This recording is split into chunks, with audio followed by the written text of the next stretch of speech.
অথচ সারা বাংলায় ঘুরে দেখি সেজুতি মানে সন্ধ্যার প্রদীপ। সন্ধ্যার প্রদীপের সময়, প্রদীপ জ্বালানোর সময় এখনো আমাদের অধিকাংশ হিন্দু পরিবারে ওই সন্ধ্যার সময়ে টিভিটা পর্যন্ত বন্ধ হয় না। রচনার কেরামতি দিদি নাম্বার 1 চলে এই সময়ে। এই যে গুধুলি লগন, যে সময়টাকে তামসিক সময়, আসরিক সময় বলা হয়েছে, প্রত্যেক স্বজাতি তার নিজ নিজ ইষ্ট দেবের প্রার্থনা করে। এই সময়টাতে হিরণ্যকশিপু, হিরণ্যাক্ষের মা সন্তান ধারণে প্রবৃত্ত হয়েছিল। এই সময় যদি কেউ সন্তান ধারণে প্রবৃত্ত হয়, তার সন্তান অসুর প্রকৃতির হবে। কংসের মা পদ্মাবতী এই সময় সন্তান ধারণে প্রবৃত্ত হয়েছিল। বিস্তারিত না বললে বুঝবেন না, যার কারণে কংসের এরকম মনোবৃত্তি। ভোরবেলা সন্তান ধারণে প্রবৃত্ত হয়েছিল রাবণ কুম্ভকর্ণের মা, যার কারণে এইরকম সন্তান হয়েছিল। সন্তান ধারণের উৎকৃষ্ট সময় রাত 9 থেকে 12টার ভিতরে, 12টা থেকে 3টা আসরিক, অতি আসরিক সময়। 2টা থেকে 3টা 1 ঘন্টা যদি কেউ সন্তান ধারণে প্রবৃত্ত হয়, তার সন্তানের চরিত্র অসুর প্রকৃতির হবে। অতি আসরিক সময় রাত 2টা থেকে 3টা সময়ের ভাগ রয়েছে। দুপুর 12টা থেকে 3টা 3 ঘন্টা সময় আসরিক সময়। বর্তমান প্রজন্ম যদি এই আসরিক সময়ে জন্ম নেয়, তাহলে সেই সন্তান তো পিতামাতার উদ্বেগের কারণ হবেই হবে। অত্রি সংহিতা পড়ে দেখুন, আজকে সমস্ত বৃত্তান্ত এগুলো আছে। পিতামাতার মানসিকতার উপর সন্তান ধারণের, মানসিকতার উপর সন্তানের মাঝে ব্যবহার বৈশিষ্ট্য পরিলক্ষিত হয়। পিতা যে মানসিকতায় সন্তান ধারণে প্রবৃত্ত হবে, মা যে মানসিকতায় সন্তান ধারণে প্রবৃত্ত হবে, সেই মানসিকতা যেহেতু পিতার বীর যে মায়ের রোজে সন্তান আসছে, সেই সন্তানের মাঝে পরিলক্ষিত হবে। আজকে আমার সন্তান অসুর প্রকৃতির দুশ্চরিত্রা, আমি নিচে দায়ী। গর্ভকালীন অবস্থায় কতটা সদাচার জীবন আমি পালন করেছি।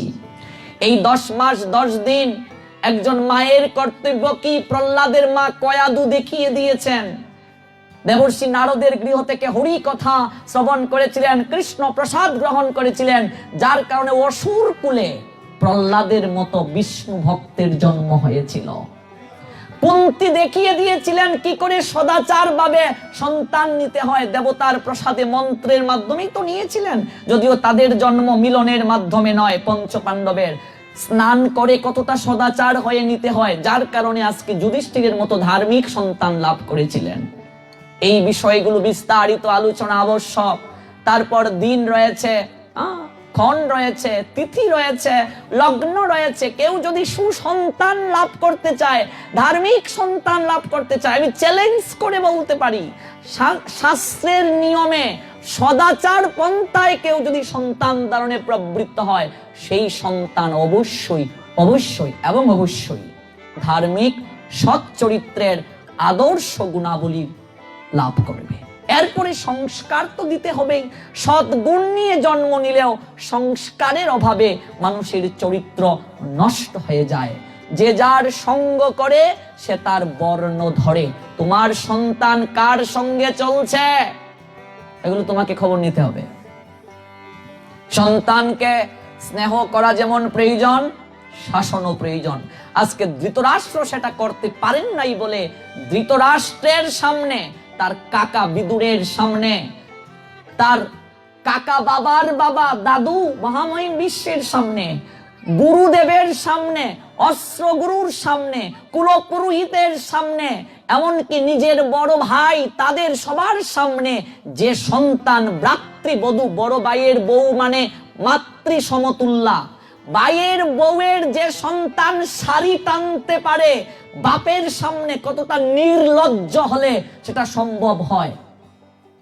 কতটা শাসন করেছিলেন ধৃতরাষ্ট্র সন্তানকে।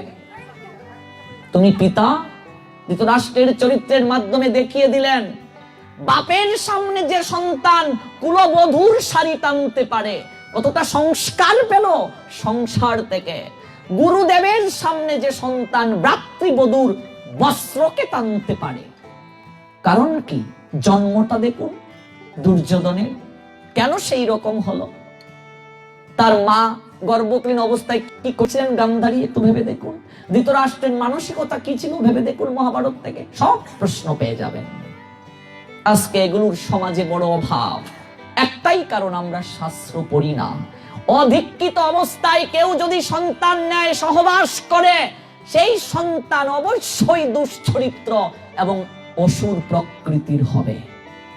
আমরা উল্টা, বাপ মা মনে করে আমার ছেলেকে বিয়ে করাই, তারপর জামাই বউকে এক লগে দীক্ষা নেওয়াবো। গুরুদেব আসলো, কানে একটা ফু দিয়ে গেল, হাতের জল শুদ্ধ হয়ে গেল। দীক্ষার অর্থও বুঝলাম না, অক্ষেত্রে বিকত্রে এসে একটা ফু দিয়ে গেল। শাশুড়ি বউয়ের হাতে জল খাবে না, গুরুদেব আসে কানে ফু দিল, হাতের জল শুদ্ধ হয়ে গেল। অথচ শাস্ত্র বলছেন তুমি যে বিবাহের মণ্ডপে বসছো, এটা কি? বিবাহের মণ্ডপটা কি? যজ্ঞস্থলী, তাই তো? যজ্ঞই তো। এখানে অগ্নি পুত্র যজ্ঞ করা হচ্ছে, অগ্নি জ্বালিয়ে 7 পাকে, এই যে বিভিন্ন অনুষ্ঠানে আমি এই ব্যাখ্যাগুলো করেছি, 7 পাকে কেন বিয়ে করতে হয়? 7 পাক না দিয়ে 8 পাক দিলে দোষ কি? একটা কম দিলে দোষ কি? বেশি দিলে দোষ কি? ভেবেছি কখনো? অনেকেই তো বিয়ে করেছেন, আমি না হয় করিনি এখনো। বলুন তো 7 পাকে কেন বিয়ে করতে হয়? উত্তর নাই। যে বিয়েটা করেছেন সেই বিয়ের নামটা কি বলেন? এমন হিন্দু হলাম যে বিয়েটা করলাম, বিয়ের নামটা পর্যন্ত জানি না। এই যে বিবাহ করলাম যজ্ঞ করে, এই যজ্ঞে বসারই তো আপনার অধিকার নেই আপনি যদি দীক্ষিত না হন। অদীক্ষিত ব্যক্তি কি করে যজ্ঞে বসে? অদীক্ষিত অবস্থায় তো বিবাহের মণ্ডপেই বসার অধিকার নেই। আজকে আমরা বিবাহটাকে ছেলেকেলা ভাবছি। দুর্গা বাড়ি, কালী বাড়ি, সোমেশ্বরী বাড়ি, ভগবানের মন্দিরে একটা মালা দিলেই বিয়ে হয়ে যায়। যার কারণে তো দাম্পত্য জীবনে আজকে সুখ নাই, শান্তি নাই, প্রক্রিয়া জানি না। অসুর প্রকৃতির সন্তান, দুশ্চরিত্র সন্তানের জন্ম হচ্ছে। আমার সন্তান রাস্তার মোড়ে দাঁড়িয়ে ইফটিজিং করে, আমার সন্তান অন্য মেয়েকে দেখে বলে দোস্ত মালটা তো বড় ভালোই। অন্যের বোন তোমার কাছে মাল, আর তোমার বোন তোমার কলিজা। লজ্জা হওয়া উচিত তরুণ বন্ধুদেরকে এই কথাটা বলছি, নারীদেরকে সম্মান দিতে শিখো। ওই নারীকে অসম্মান দুর্যোধন করেছিল, যার কারণে মহাভারতের যুদ্ধে কঠিন পরিণতি তাদের হয়েছিল। নারীর সম্ভ্রমকে যে রক্ষা করতে পারে না, সে পুরুষ পুরুষ নয়, তাকে কাপুরুষ শাস্ত্র বলছে।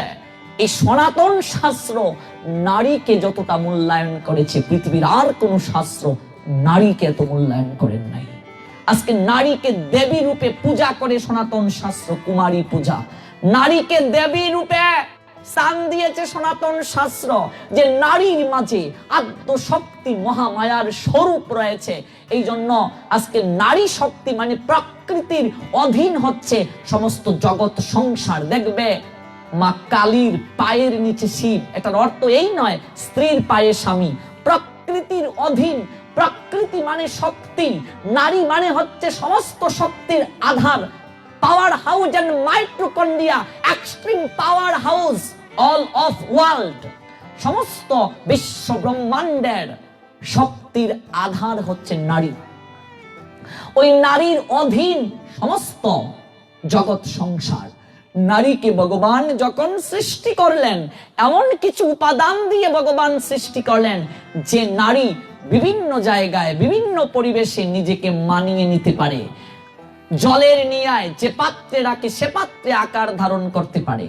সমস্ত জগৎ সংসার প্রকৃতির অধীন, প্রকৃতি ব্যতীত পুরুষের মূল্য নেই।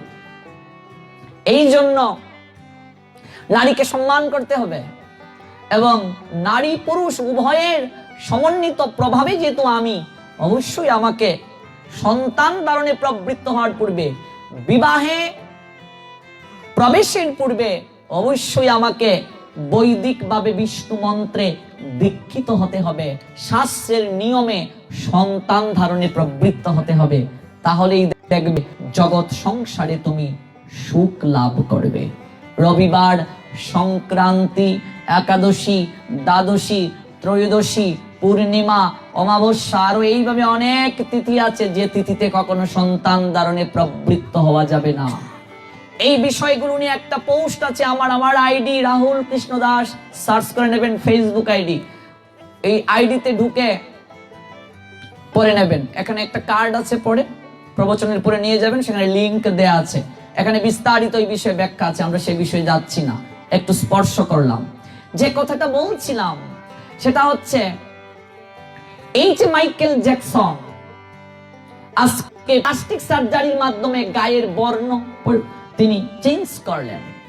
আমাদের শাস্ত্রে আছে, আমরা কিভাবে বুঝালাম, শিকন্ডিনী নাম শুনেছি মহাভারতে, আগের জন্মে অম্বা ছিল, মহামহিম বিশ্বকে বদের নিমিত্তে অগ্নিতে ঝাঁপ দিয়েছিল।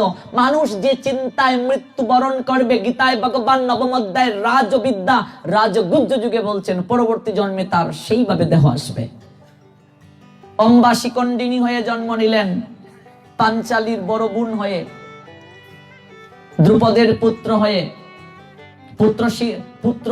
পুত্রী হয়ে, আর পুত্র তো আমরা জানি দৃষ্টদ্যুম্ন, যিনি দ্রোণাচার্যকে বধ করার জন্য জন্ম নিয়েছিলেন।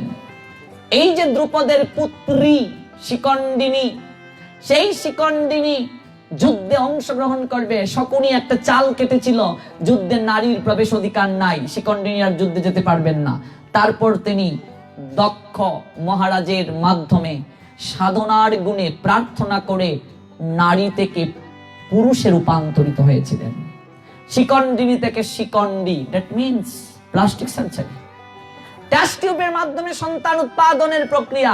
গান্ধারীর বাচ্চা উৎপাদনটা দেখুন, 101টা বাচ্চার মা গান্ধারী। গান্ধারীর বাড়ি কোথায়? আফগানিস্তান। আফগানিস্তানটাই গান্ধার রাজ্য ছিল, শকুনি মামার দেশ, এখন আফগানিস্তান। এই গান্ধারী বাঙালি মেয়ে, একটা বাঙালি মেয়ে 14 বছর বয়স থেকেও যদি মেডিকেল সায়েন্সের মতই আমরা গেলাম, 12 পর থেকেই পিরিয়ড শুরু, এখন 14 থেকেও যদি সে বাচ্চা ধারণে প্রবৃত্ত হয়, তাহলে কখনো 101 একটা বাঙালি নারীর বাচ্চা হওয়া সম্ভব নয়। সম্ভব? তাহলে গান্ধারীর 101টা বাচ্চা কি করে হলো? আমাদের শাস্ত্র কি তাহলে কিচ্ছা বলে, গল্প কাহিনী বলে, কাল্পনিক ঘটনা বলে? Of course not. একটা সায়েন্টিফিক কারণ আছে। গান্ধারী 101টা বাচ্চা প্রসব করে নাই, করেছিল 101টা বাচ্চার বীজ প্রসব, একটা মাংস পিণ্ড প্রসব করেছিল। সেই মাংস পিণ্ডের মাঝে বীজ ছিল, কৃষ্ণদ্বৈপায়ন বেদব্যাস এগুলোকে তুলির মাঝে রেখে প্রাণের সঞ্চার ঘটিয়েছিলেন। এটাই তো টেস্ট টিউব প্রক্রিয়া এখন বর্তমানে। এইভাবে বহুবিধ থিওরি, আয়ুর্বেদিক শাস্ত্র সহ অধিকাংশ থিওরি আমাদের সনাতন শাস্ত্র থেকে এসেছে। দুর্ভাগ্য আমরা পড়ি না। ঠাকুর ঘরে লাল শালু কিংবা রুমাল দিয়ে গ্রন্থকে আমরা বেঁধে রাখি। প্রত্যেকের ঘরে গীতা আছে, দেখবে ঠাকুর ঘরে লাল শালু দিয়ে বাঁধা, রুমাল দিয়ে বাঁধা। প্রতিদিন চন্দন চর্চিত করে তুলসী পত্র দিতে দিতে গীতার উপর চট লেগে আছে। ভেতরে কি আছে খুলে দেখি না। আবার অনেকে দেখবেন মরার পরে মরা বেটাকে বুকের মাঝে গীতা চাপিয়ে ঢাকডুল কুল করতাল বাজিয়ে হরিনামের মহড়া করে শ্মশানে নিয়ে যায়। মরাকে হরিনাম শুনিয়ে কি লাভ? মরার কানে কি হরিনাম যায়? মরা বেটাকে হরিনাম শুনিয়ে কি হবে? জীবন দশায় যদি হরিনাম না করো, মরা বেটাকে হরিনাম শুনিয়ে কি হবে? জীবন দশায় ধুতি পড়তে লজ্জা অনুভব করি, অনেকে ধুতিও পড়তে জানে না। আমি অনেক পাঠে এই কথাগুলো বলি, কেন? অনুপ্রেরণা পাওয়ার জন্য। আজকে হিন্দুকে ধুতি পড়তে দিন, 100টা ছেলেকে 99.5 জনেই ধুতি পড়তে জানে না। বাবা কাকা জেঠাকে বলুন ধুতি পড়তে, তারাও পারে না। এক জায়গায় বললাম, কাকা বাবু একটু ধুতিটা পড়েন, সব সময় পড়েন আর নাই পড়েন, বাড়িতে একটা কীর্তন হবে, একটা গীতা পাঠ হবে, অন্তত একটা দিন তো তোমার ধুতিটা পড়া উচিত। একটু অঞ্জলি দেবে ঠাকুরের চরণে, একটু ধুতিটা পড়া উচিত। গুরুদেবের আহ্নিক মন্ত্রটা জপ করবে, একটু ধুতিটা পড়া উচিত না? এমনিতে পড়ো আর নাই পড়ো, এমনিতেও তো আমাদের ধুতি পড়া উচিত।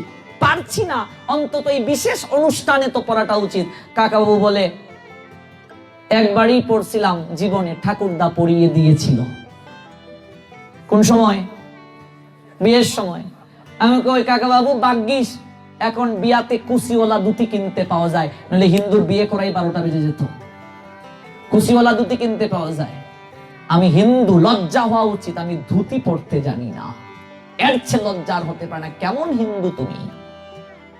লজ্জা হওয়া আমার উচিত। ধুতি জীবনে পড়লাম না, মরা বেটাকে ধুতি পরাই। মরা বেটাকে ধুতি পরিয়ে কি হবে? মরাকে ধুতি পরিয়ে হবে কি? জীবন দশায় যদি ধুতিটা না পড়ে, জীবন দশায় তিলক দিতে লজ্জাবোধ করি, মরা বেটাকে দেখবে দাদুর সঙ্গে এইভাবে তিলক, বা মরা বেটাকে তিলক দিয়ে কি হবে? মরা বেটার সাজসজ্জা এত সুন্দর, ফুলের মালা উলা দিয়ে, স্কন্দে চাপিয়ে, দুলনায় চড়িয়ে হরি নামের মহড়া করে মরা বেটাকে শ্মশানে নিয়ে যাই আর কীর্তন করি। মরার কানে কীর্তন যায় না। জীবন দশায় যদি তিলক না পড়ো, জীবন দশায় যদি কণ্ঠে মালা পরিধান না করো, হরি নাম না করো, ধুতি পরিধান না করো, গীতা না পড়ো, মরার পরে মরা বেটার বুকে গীতা দিয়ে লাভ নেই, মরা বেটাকে ধুতি পরিয়ে লাভ নেই, মরা বেটার কানে হরিনাম দিলেও লাভ হবে না। বাবার কুলে করে ছেলে যাচ্ছে, ছেলে বাবাকে বলছে, ও বাবা, ওরা সবাই কি করছে? ওরা সবাই কীর্তন করছে বাবা। সবাই যদি কীর্তন করে, যে লোকটা শুয়ে আছে সে কেন কীর্তন করছে না? পুত্র, ও কি করে কীর্তন করবে রে? ও তো মরে গেছে।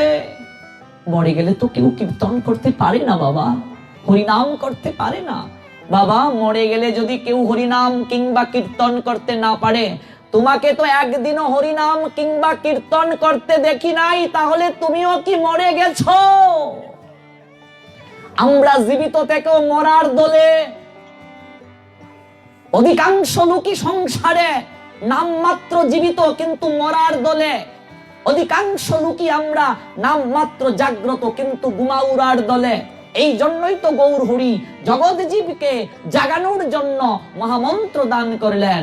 জীব জাগো, জীব জাগো, গুরাচাঁদ বলে, কত নিদ্রা যাও মায়া পিশাচির কোলে। আর কত মায়ার সংসারে ঘুমাবে, এনেছি ঔষধি মায়া নাসিবারও লাগি। হরে কৃষ্ণ মহামন্ত্র লও তুমি মাগি। হরিনাম তোমার জন্য নিয়ে এসেছি, ঘুম থেকে উঠে নাও, হরিনাম করো। জীবন দশায় যদি হরিনাম না করি, জীবন দশায় যদি কীর্তন না করি, মরার পরে মরা বেটাকে কীর্তন শুনিয়ে লাভ হবে না, মরা বেটার বুকের মাঝে গীতা দিয়ে লাভ হবে না। ভগবান বলছেন, গীতা মে হৃদয়ং পার্থ, গীতা মে সারমুত্তমম, গীতা মে জ্ঞান মত্তুগ্রম, গীতা মে জ্ঞান মব্বয়ম, গীতা মে চুত্তমং স্থানং, গীতা মে পরমং পদম, গীতা মে পরমং গুজ্জং, গীতা মে পরম গুরু।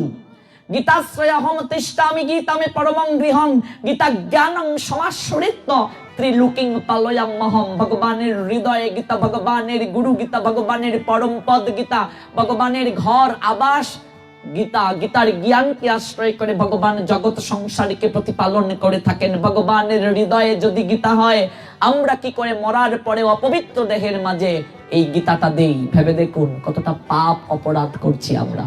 যে ব্যক্তি গীতার কোনো মূল্যায়নই করলো না, জীবন দশায় গীতাটা খুলেই দেখলো না, ওই ব্যক্তির বুকের মাঝে মরার পরে গীতা দেওয়ার কোনো আবশ্যকতা নাই। মূর্খ যারা, অক্ষর জ্ঞান যাদের নেই, তাদের তো ক্ষমা আছে। ভগবান তোমাকে বলবে, তোর তো চোখে আলো ছিল, রিডিং পড়তে পারিস, কেন পড়লি না? জানলি না কেন? কি উত্তর দেব আমরা? ভেবে দেখুন। চোখে আলো আছে, অন্তত শাস্ত্রটা পড়ি না। অধিকাংশ লোকেরা মনে করে যদি গীতা পড়ি, ভুল যদি হয়, আরে ভুল হতে হতেই তো শুদ্ধের উৎপত্তি হবে। জলে না নামিলে কেহ শিখে না সাঁতার, হাঁটিতে শিখে না কেহ না খেয়ে আছাড়। সাঁতার শিখিতে হলে আগে তবে নামো জলে। জলে না নামলে সাঁতার শিখা যাবে? আসান না খেলে হাঁটা শিখা যাবে? ভুল হতে হতেই তো শুদ্ধের উৎপত্তি হবে। এই জন্য গীতাকে আমি তরুণদেরকে বলি, স্টুডেন্টস যারা, তাদেরকে বলি, ঠাকুর ঘর থেকে পড়ার টেবিলে নিয়ে আসো গীতা। প্রতিদিন নিজের পাঠ্য পুস্তক শুরু করার পূর্বে একটু গীতাটা পড়ো, একটা শ্লোক পড়ো। এখন পিডিএফ পাওয়া যায় গীতার, অনলাইনে অ্যাপস পাওয়া যায়, নামিয়ে নাও, শুয়ে শুয়ে পড়ো গীতা। আজকে গীতার উপর সমস্ত পাশ্চাত্যবাসী ইনভেস্টিগেশন করছে। অনেক ইউনিভার্সিটিতে গীতাকে সাবজেক্ট রূপে পড়ানো হচ্ছে। গীতার উপর কাব্য রচনা করে 1913 বিশ্বকবি রবীন্দ্রনাথ ঠাকুর নোবেল পুরস্কার পেলেন। দুর্ভাগ্য, আমরা হিন্দু জাতি, আমরা বাঙালি গীতার কদর করতে পারি না, গীতাঞ্জলি কাব্যকে ঘরে রাখি না।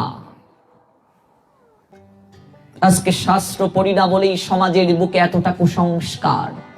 শাস্ত্র পড়ি না বলেই ধর্মের কিচ্ছুটি জানি না, ধর্ম দেখা দেখি করে আসছি অনেকেই।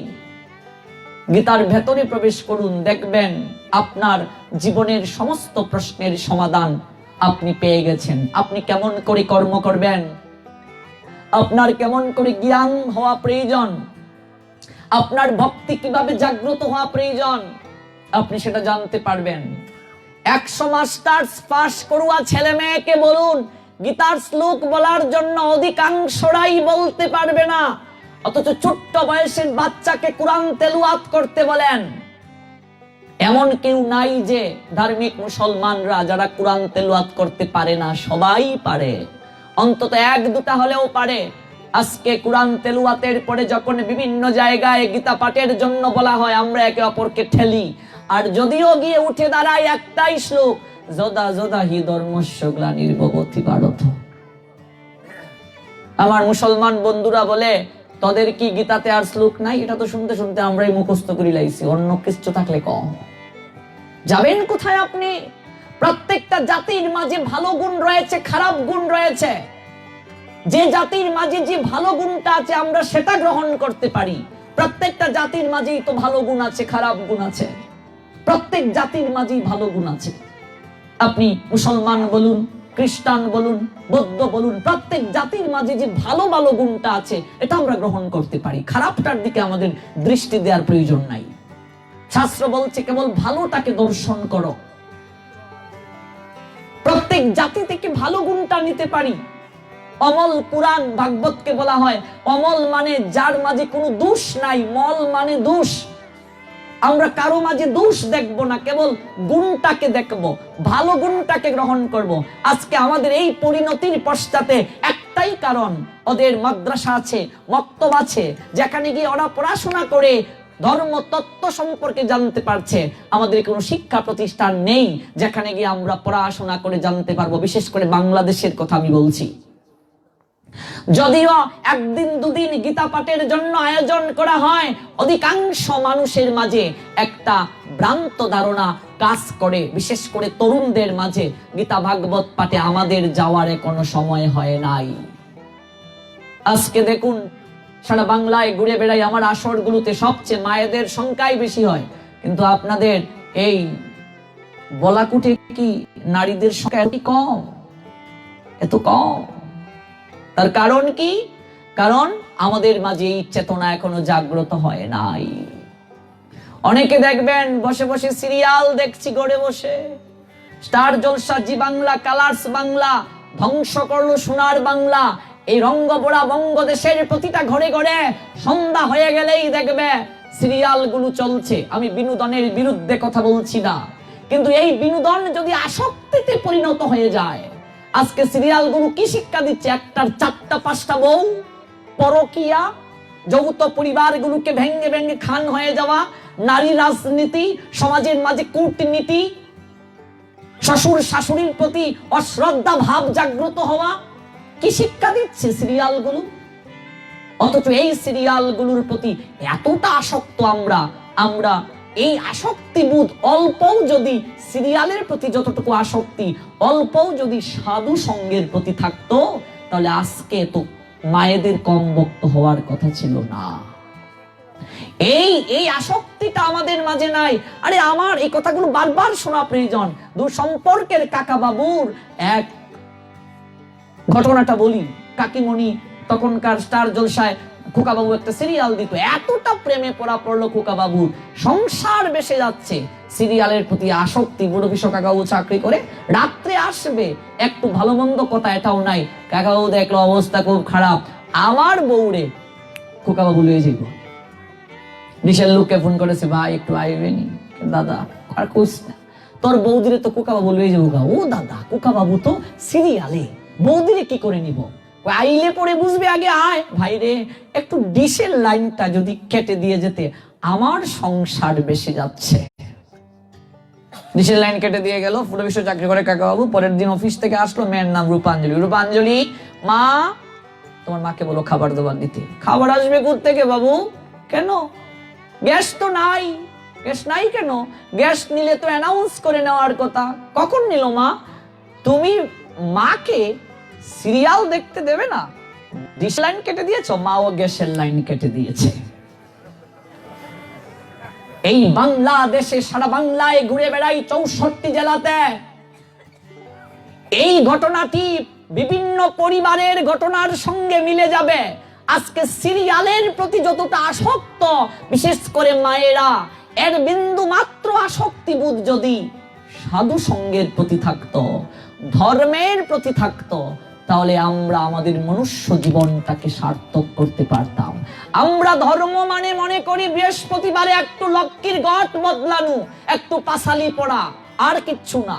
আমরা ধর্ম মানে মনে করি একটু দুর্গা পূজায় হিল জুতা পাউ দিয়ে সেজে গুজে আঠা ময়দা গালে মেখে যাওয়া। আমরা ধর্ম মানে মনে করি বিভিন্ন কীর্তনে একটু প্রসাদ খাওয়া আনন্দ বাজারে। আমরা ধর্ম মানে মনে করি কীর্তনিয়া পার্টি 2 ঘন্টার মাঝে প্রথম 10 মিনিট নাচানাচি করলো, তারপর বসলো, 30 মিনিট রাগ টানলো, তারপর 40 মিনিট কাঁদলো, তারপর লাস্টের 15-20 মিনিট বাঁশিতে সুর দিল, মাইয়া ও মাইয়া তুই অপরাধী রে, খাইডুল্লো তোর লম্বা মাথার ক্যাশ। এটাই আমরা ধর্ম মনে করি। আজকে যদি সনাতন ধর্মের হিন্দু সমাজের লোকদেরকে বলা হয় ঘুম থেকে উঠার পর রাত্রে ঘুমানো যাওয়ার পূর্ব পর্যন্ত তুমি যে সনাতনী, তুমি যে হিন্দু, তোমার নিত্য কর্ম কি? আমরা কজন জানি বলুন? একটা মুসলমানকে বলুন, আমি আগেই বলছি প্রত্যেক জাতির মাঝে ভালো গুণটা আমরা গ্রহণ করতে পারি। একটা কোনো কাজ শুরু করার আগে ধার্মিক মুসলমান বিসমিল্লাহ বলে শুরু করে। আমাদের কি বলে শুরু করতে হয় বলুন? এগুলো তো জানতে হবে। একটা ধার্মিক মুসলমান মরলে ইন্না লিল্লাহি ওয়া ইন্না ইলাইহি রাজিউন। আমাদের একটা মানুষের মৃত্যু সংবাদ শুনলে কি বলতে হয়, জন্ম সংবাদ শুনলে কি বলতে হয়? এই যে নিত্য কর্ম, ঘুম থেকে উঠার পর রাত্রি ঘুমানো যাওয়ার পূর্ব পর্যন্ত একটা সনাতনীর নিত্য কর্ম কি কি করতে হয় তাকে শাস্ত্রানুযায়ী আমরা জানি না। জানি না কেন? তার কারণ হচ্ছে সমাজের বুকে 16 প্রহর, 24 প্রহর, 56 প্রহর, আরো বেশি কীর্তন হচ্ছে। সমাজের পরিবর্তন হচ্ছে কোথায়?